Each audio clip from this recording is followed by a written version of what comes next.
نحمده ونصلي على رسوله الكريم اما بعد فاعوذ بالله من الشيطان الرجيم بسم الله الرحمن الرحيم رب اشرح لي صدري ويسر لي امري واحلل عقدة من لساني يفقهوا قولي باب فضل انتظار الصلاة، نماز کا انتظار کرنے کی فضیلت کا بیان۔ عن ابی ہریرہ رضی اللہ عنہ ان رسول اللہ صلی اللہ علیہ وسلم قال لا يزال احدكم في صلاة ما دامت الصلاة تحبسه لا يمنعه ان ينقلب الى اهله الا الصلاة، متفق علیہ۔ حضرت ابو ہریرہ رضی اللہ تعالی عنہ سے مروی ہے کہ حضور اکرم صلی اللہ علیہ وسلم نے فرمایا، تم میں سے ہر شخص اس وقت تک نماز میں رہتا ہے جب تک کہ نماز اس کو روکے رکھے، اس کو گھر کی طرف لوٹ جانے سے نماز کے علاوہ کوئی چیز نہ روکتی ہو۔ یعنی ایک شخص جو نماز کے انتظار میں وقت گزارتا ہے، مثلا مسجد میں ایک نماز سے گیا اور اس کے بعد کچھ عبادت کی اور پھر اس انتظار میں ہوتا ہے کہ اگلی نماز کا وقت ہو اور وہ نماز پڑھ کر جائے، تو فرمایا کہ یہ سارا وقت جو اس کی عبادت اور مسجد میں انتظار میں گزرتا ہے، گویا وہ نماز پڑھنے کی حالت کا وقت ہے، اس انتظار کا بھی ثواب ہے۔ حضرت ابو ہریرہ رضی اللہ تعالی عنہ سے مروی ہے کہ حضور صلی اللہ علیہ وسلم نے فرمایا، تم میں سے کوئی شخص جب تک اس نماز کی جگہ میں رہتا ہے جہاں اس نے نماز پڑھی، فرشتے اس کے لیے دعا کرتے رہتے ہیں جب تک کہ وہ بے وضو نہ ہو جائے۔ فرشتے کہتے ہیں، اللہم اغفر لہ، اللہم ارحمہ، اے اللہ اس کو بخش دے، اے اللہ اس پر رحم فرما۔ یعنی اگر نماز کے بعد کوئی شخص مصلی پر بیٹھتا ہے اور دعائیں کرتا رہتا ہے یا کچھ دیر اس کی وہاں لگ جاتی ہے، تو اس سارے وقت میں فرشتے اس کے لیے دعا گو رہتے ہیں، اس کے لیے بخشش اور رحمت کی دعائیں مانگتے ہیں۔ حضرت انس رضی اللہ تعالی عنہ سے مروی ہے کہ ایک رات حضور صلی اللہ علیہ وسلم نے عشاء کی نماز کو نصف شب تک مؤخر کر دیا، یعنی آدھی رات تک لیٹ کر دیا۔ پھر آپ نماز جب پڑھ چکے تو ہماری طرف متوجہ ہوئے اور فرمایا، لوگوں نے نماز پڑھ لی اور سو گئے، اور تم اس وقت سے نماز میں ہو جب سے تم اس کا انتظار کر رہے ہو۔ یعنی اگر کوئی شخص عشاء کی نماز دیر سے پڑھتا ہے خاص طور پر، تو جب تک وہ اس نماز کے انتظار میں رہتا ہے اور اس کی پڑھنے کی ادائیگی کے انتظار میں، تو وہ وقت بھی اس کا نماز ہی کی حالت میں لکھا جاتا ہے۔ لیکن یہ ڈیلے ایسی نہیں ہونی چاہیے کہ جس میں انسان کے اوپر نیند اتنا غلبہ پالے کہ پھر وہ نماز ہی نہ رہے۔ لیکن سارے کاموں کے آخر میں اگر نماز پڑھی جائے اور اس کا انتظار کیا جائے تو یہ بھی ایک افضل بات ہے۔ باقی نمازوں کے بارے میں جیسے کہ آپ جانتے ہیں، اذان ہوتے ہی فوراً پڑھ لینی چاہیے، لیکن عشاء کی نماز تاخیر سے پڑھنے کا ثواب ہے۔ اگلا باب ہے باب فضل صلاۃ الجماعہ، نماز با جماعت کی فضیلت کا بیان، یہ خصوصاً مردوں کے لیے ہے۔ حضرت ابن عمر رضی اللہ تعالی عنہما سے مروی ہے کہ حضور صلی اللہ علیہ وسلم نے فرمایا، نماز با جماعت اکیلے نماز پڑھنے سے 27 درجے بہتر ہے، یعنی 27 ٹائمز اس نماز کا ثواب زیادہ ہے جو جماعت میں پڑھی جائے بنسبت اس کے جو اکیلے ادا کی جائے۔ حضرت ابو ہریرہ رضی اللہ تعالی عنہ سے مروی ہے کہ حضور صلی اللہ علیہ وسلم نے فرمایا، ایک آدمی کو با جماعت نماز ادا کرنے پر گھر میں یا بازار میں نماز ادا کرنے کی نسبت 25 گنا ثواب ملتا ہے، اور وہ اس طرح ہے کہ جب وہ وضو کرتا ہے اور اچھی طرح وضو کرتا ہے اور پھر مسجد کی طرف نکلتا ہے تو اس کو نماز ہی نے گھر سے نکالا، پھر جو قدم بھی وہ اٹھاتا ہے اس سے اس کا درجہ بلند ہوتا ہے،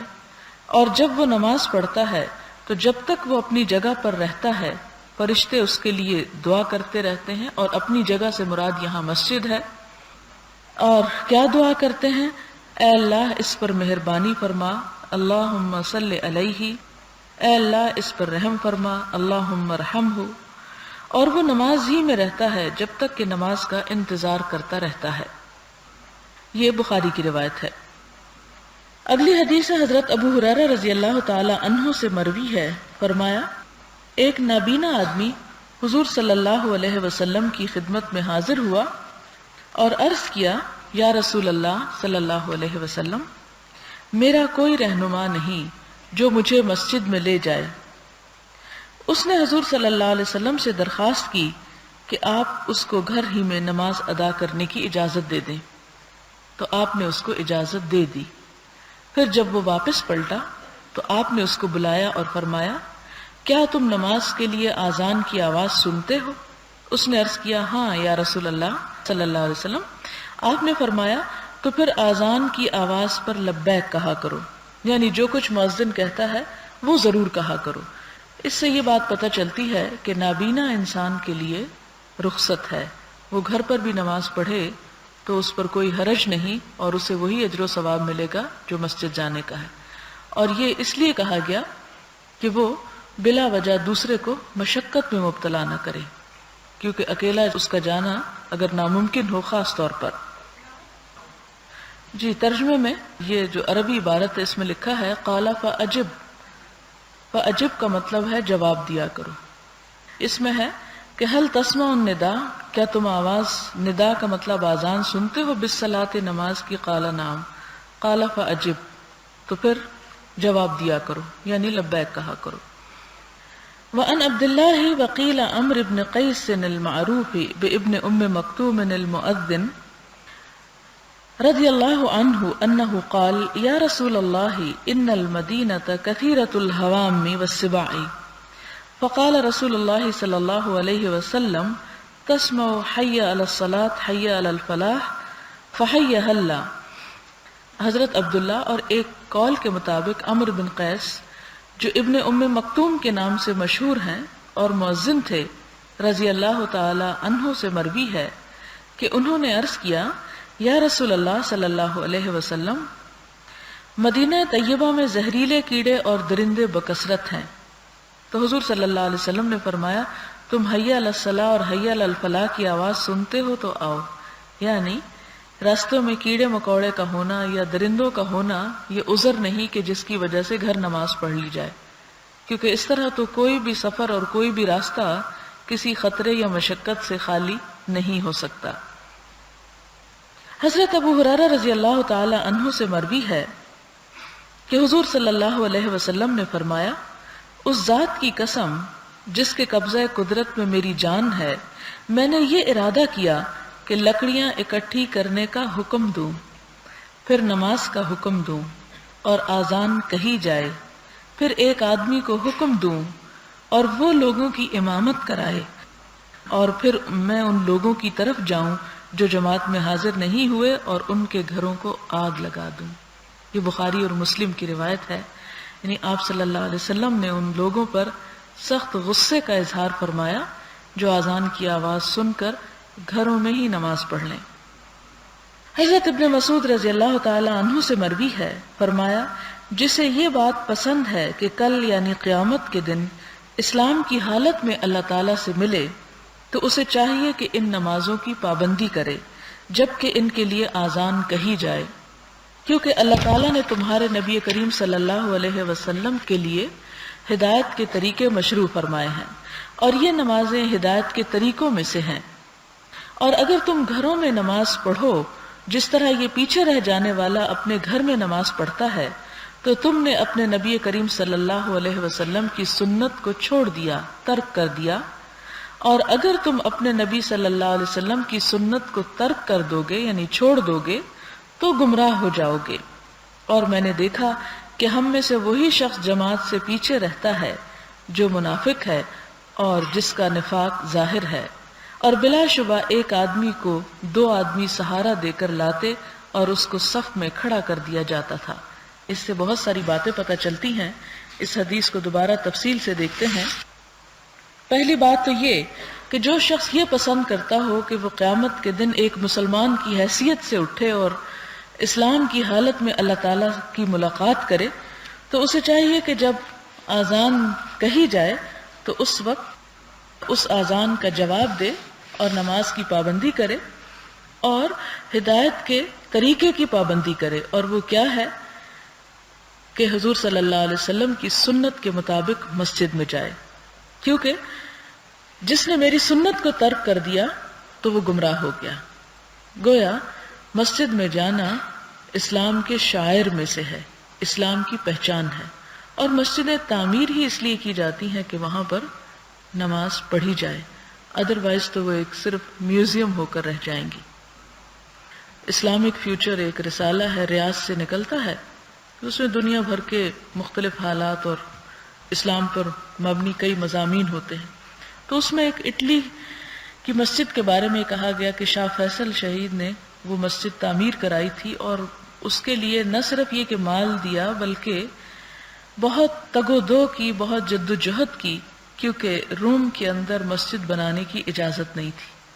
اس کے لیے کئی سال لگے اور بہت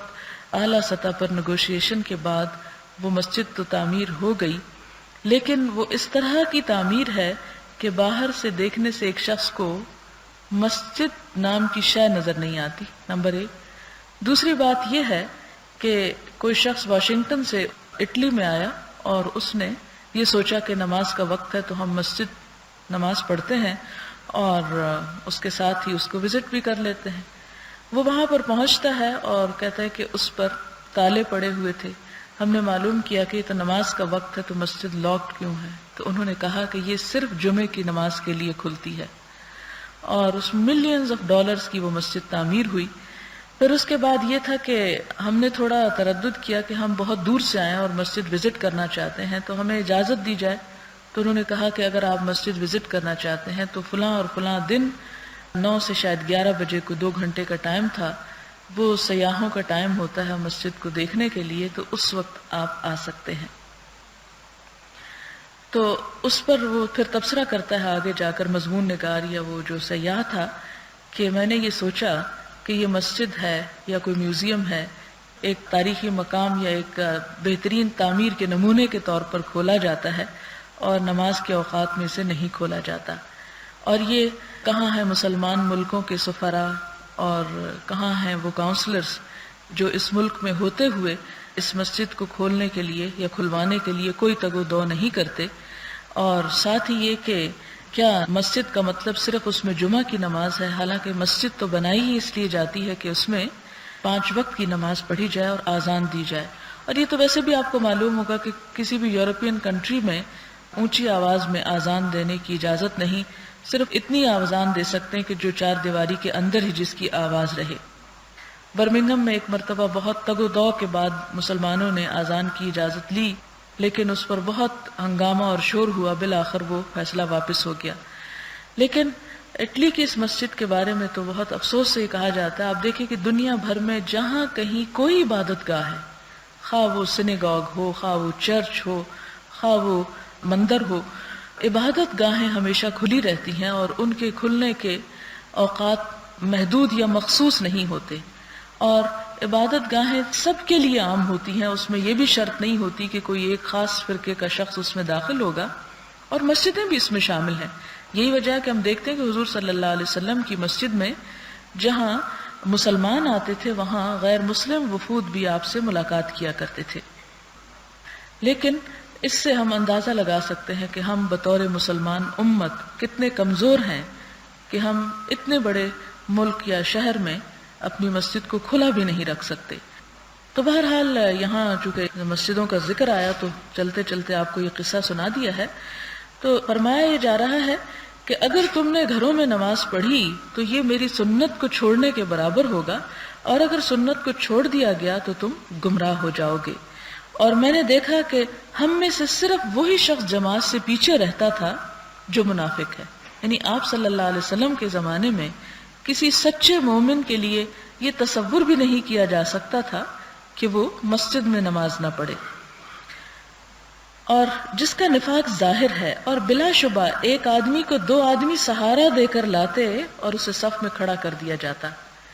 یعنی بیماری کے حالت میں بھی، اور ایسے لوگ بھی جو خود چلنے کے قابل نہ ہوتے وہ بھی گھر میں نماز پڑھنا پسند نہ کرتے، لوگ انہیں اٹھا کر لاتے اور وہ مسجد ہی میں نماز ادا کرتے۔ ایک اور روایت میں ہے، فرمایا بے شک حضور صلی اللہ علیہ وسلم نے ہمیں ہدایت کے طریقے سکھائے، اور بے شک جس مسجد میں اذان کہی جائے اس میں نماز ادا کرنا ہدایت کے طریقوں میں سے ہے۔ ہدایت کے اپوزٹ جو ہے وہ گمراہی ہے، یعنی اگر تم اس کو چھوڑ دو گے تو لا محالہ دوسرے راستے پہ چل نکلو گے۔ حضرت ابو الدرداء سے روایت ہے، فرمایا میں نے حضور صلی اللہ علیہ وسلم کو یہ فرماتے سنا، جو 3 آدمی کسی گاؤں یا جنگل میں جمع ہوں اور وہاں نماز قائم نہ کی جائے تو شیطان ان پر غلبہ پا لیتا ہے۔ تم جماعت کو معمول بناؤ، کیونکہ اکیلی بھیڑ کو بھیڑیا کھا جاتا ہے۔ یعنی اس سے کیا پتہ چلتا ہے کہ اگر 3 لوگ بھی، 3 مرد مثلاً یا 3 لوگ یہاں ذکر ہے کسی جگہ پر اکٹھے ہیں تو ان کے لیے لازم ہے کہ وہ پھر جماعت قائم کریں، یعنی جماعت سے نماز پڑھیں۔ اور یہاں پر فرمایا گیا کہ جماعت کو لازم پکڑو، یعنی خاص طور پر نماز کے وقت اکٹھے نماز پڑھو، الگ الگ نہ پڑھنا ورنہ تمہارے دل متفرق ہو جائیں گے۔ اور تشبیہ دی بھیڑ سے کہ جو بھیڑ اپنے ریوڑ سے الگ ہو جاتی ہے بھیڑیا اسے کھا جاتا ہے، اسی طرح جو شخص ذکر کی یا دین کی مجلسوں سے الگ ہو جاتا ہے کہ شیطان اس پر غالب آ جاتا ہے اور اسے وہ اللہ تعالیٰ کے راستے سے پھر بھٹکانے میں کامیاب ہو جاتا ہے۔ اگلا باب ہے باب الحث علی حضور الجماعت فی الصبح والعشاء، صبح اور عشاء کی جماعتوں میں حاضر ہونے پر ابھارنے کا بیان۔ حضرت عثمان بن عفان رضی اللہ تعالی عنہ سے مروی ہے، فرمایا میں نے حضور صلی اللہ علیہ وسلم کو یہ فرماتے سنا، جو شخص عشاء کی نماز با جماعت ادا کرے تو گویا اس نے نصف رات قیام کیا، اور جس نے صبح کی نماز با جماعت ادا کی گویا وہ ساری رات نماز پڑھتا رہا۔ یعنی ان 2 نمازوں کے مسجد میں پڑھنے کا اجر گویا ساری رات کی عبادت کے برابر ہے۔ اور ترمذی کی ایک روایت میں ہے کہ حضرت عثمان بن عفان رضی اللہ تعالی عنہ سے مروی ہے، فرماتے ہیں کہ حضور صلی اللہ علیہ وسلم نے فرمایا جو عشاء کی جماعت میں حاضر ہو اس کو نصف رات کے قیام کا ثواب ملے گا، اور جو عشاء اور فجر کی نمازیں با جماعت ادا کرے تو گویا اس نے ساری رات قیام کیا۔ حضرت ابو ہریرہ رضی اللہ تعالی عنہ سے مروی ہے کہ حضور صلی اللہ علیہ وسلم نے فرمایا اگر لوگوں کو معلوم ہو کہ عشاء اور فجر کی نمازوں کا کتنا درجہ اور ثواب ہے تو وہ ان نمازوں کے لیے آئیں، خواہ انہیں ہاتھ اور گھٹنوں کے بل چل کر ہی کیوں نہ آنا پڑے۔ اور آپ کی اس بات سے مجھے یاد آیا کہ ازواج مطہرات اور کثیر تعداد میں صحابیات جو تھیں وہ ان نمازوں کے لیے مسجدوں میں حاضر ہوتی تھی، اور اب بھی آپ دیکھیں مسجد نبوی میں کتنے اہتمام کے ساتھ لوکل لوگ بھی نماز پڑھنے کے لیے جاتے ہیں، خصوصاً فجر اور عشاء میں آپ دیکھیں گے وہاں رش بڑھ جاتا ہے، باقی نمازوں میں نسبتاً کم ہوتا ہے۔ ایک تو کام کی وجہ ہوتی ہے، اور دوسرا یہ کہ ان نمازوں میں تلاوت بھی ہوتی ہے اور کچھ خشوع و خضوع میں اضافہ ہوتا ہے۔ اور بے شمار صحابیات کی ہمیں روایات ملتی ہیں، وہ یہ کہتی ہیں کہ جب ہم نماز پڑھ کے فجر کی لوٹتے تھے تو ابھی اتنا اندھیرا ہوتا تھا کہ ایک دوسرے کی شکلیں پہچانی نہ جاتی تھیں، یعنی اول وقت میں فجر بھی پڑھ لیا کرتے تھے۔ حضرت ابو ہریرہ رضی اللہ تعالی عنہ سے مروی ہے، فرماتے ہیں کہ حضور صلی اللہ علیہ وسلم نے فرمایا منافقوں کے لیے سب سے بوجھل عشاء اور فجر کی نمازیں ہیں، اور اگر انہیں معلوم ہو کہ ان پر کتنا درجہ ملتا ہے تو وہ ان نمازوں کے لیے آئیں، خواہ انہیں ہاتھوں اور گھٹنوں کے بل چل کر آنا پڑے۔ اگلا باب ہے باب الامر بالمحافظۃ علی الصلوات المکتوبات والنہی الاکید والوعید الشدید فی ترکہن، فرض نمازوں کی پابندی کرنے کا حکم اور ان کو ترک کرنے کی سخت ممانعت اور وعید شدید۔ قال اللہ تعالی حافظوا علی الصلوات والصلاۃ الوسطی، وقال اللہ تعالی فإن تابوا وأقاموا الصلاة وآتوا الزکاة فخلوا سبیلہم۔ اللہ تعالیٰ کا ارشاد ہے نمازوں کی پابندی کرو، خصوصاً درمیانی نماز کی، اور اس سے مراد نماز عصر ہے، کیونکہ دن کے آخری حصے کی نماز ہے جس میں انسان عموماً مصروف ہوتا ہے یا دوپہر کے آرام کی وجہ سے اس میں تاخیر ہو جاتی ہے اور ایک طرح سے غفلت اور تھکاوٹ کا وقت آ جاتا ہے، اس لیے اس کی خصوصی حفاظت کی تلقین کی گئی۔ دوسری آیت میں فرمایا، سورۃ توبہ کی آیت ہے، پھر اگر یہ توبہ کر لیں، نماز قائم کریں، زکوٰۃ ادا کریں تو ان کا راستہ چھوڑ دو۔ یعنی اس دور میں جیسا کہ آپ جانتے ہیں کہ خصوصاً جنگی حالات میں اگر کفار مل جاتے اور جنگ کا عرصہ ہوتا تو اس میں انہیں پکڑ کر مارنے کا بھی حکم تھا. اور ایک جگہ پر آتا ہے کہ انہیں پکڑو اور انہیں جہاں کہیں پاؤ ان کو مارو. اور یہ نہیں کہ ہر حال میں، یہ جنگ کے حالات میں، لیکن اگر کوئی ایسا گروہ مل جائے اور ایمان کا اظہار کرے تو صرف کلمہ پڑھ لینا کافی نہیں، بلکہ نماز قائم کرے اور زکوٰۃ ادا کرے تو ان کا راستہ چھوڑ دو ہی نہیں. سچے مسلمان کی علامت یہ ہے کہ ایمان کے اقرار اور اظہار کے بعد نماز اور زکوٰۃ کی پابندی کرے. قرآن پاک میں 81 مقامات پر نماز کے ساتھ زکوٰۃ کا بھی ذکر آیا ہے، جس سے اس کی اہمیت کا اندازہ ہوتا ہے، اگرچہ صرف نماز کا ذکر اس سے کہیں زیادہ مرتبہ آیا ہے. حضرت ابن مسعود سے روایت ہے، فرمایا میں نے حضور صلی اللہ علیہ وسلم سے پوچھا کون سا عمل سب سے افضل ہے؟ فرمایا وقت پر نماز ادا کرنا. عرض کیا پھر کون سا عمل افضل ہے؟ فرمایا والدین کے ساتھ اچھا سلوک کرنا. عرض کیا پھر کون سا عمل افضل ہے؟ فرمایا اللہ تعالیٰ کی راہ میں جہاد کرنا. حضرت ابن عمر رضی اللہ تعالی عنہما سے مروی ہے، فرماتے ہیں کہ حضور صلی اللہ علیہ وسلم نے فرمایا اسلام کی بنیاد 5 چیزوں پر رکھی گئی ہے. نمبر 1 یہ گواہی دینا کہ اللہ تعالیٰ کے سوا کوئی عبادت کے لائق نہیں،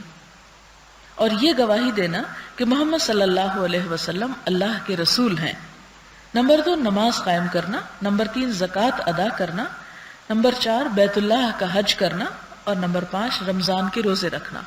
اس میں مختصراً ان عبادات کا ذکر ہے، جبکہ تفصیلات اور مقامات پر ہیں.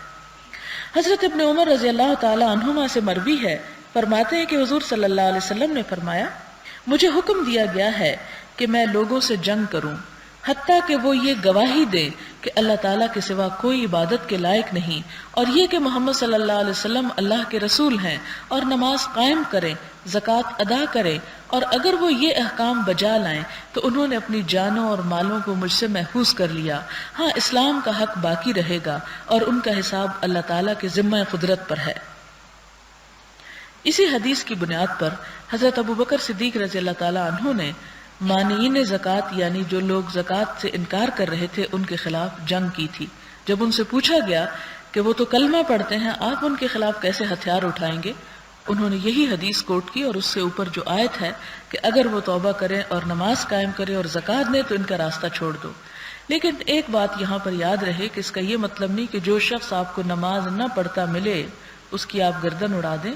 یہ اس سے مراد نہیں ہے. اس سے مراد یہ ہے کہ نماز کے اوپر ایمان رکھنا، اس کی فرضیت پر یقین رکھنا اور بات ہے، اور پھر سستی کر جانا یعنی ایک چیز ہے. لیکن دوسری طرف یہ کہنا کہ نماز ہے ہی کچھ نہیں، یا میں اس کو فرض سمجھتا ہی نہیں، یا اس کی کوئی ضرورت ہی نہیں، یا اس کا کوئی فائدہ ہی نہیں، یعنی نماز کی فرضیت سے انکار کرنا، یا اسی طرح زکوٰۃ کے فرض ہونے سے انکار کرنا. تو یہاں پر حضرت ابوبکر صدیق رضی اللہ تعالیٰ عنہ نے جن لوگوں کے خلاف جنگ کی تھی وہ لوگ تھے جنہوں نے ایک طرح سے ارتداد کا ارتکاب کیا تھا، یعنی مرتد ہو گئے تھے اور کہا تھا کہ ہم زکوٰۃ کو فرض مانتے ہی نہیں، جس کے بارے میں ثعلبہ کا واقعہ ہے کہ جس کے پاس زکوٰۃ کا حکم لے کر حضور صلی اللہ علیہ وسلم کے نمائندے پہنچے تو اس نے کہا ما هذه الا اخت الجزیہ، کہ یہ تو مجھے ٹیکس کی بہن معلوم ہوتی ہے اور میں اس کو ادا نہیں کرتا. تو ایسی صورت میں اگر کوئی کہے کہ یہ تو ایک ٹیکس ہے اور میں یہ دینا نہیں چاہتا،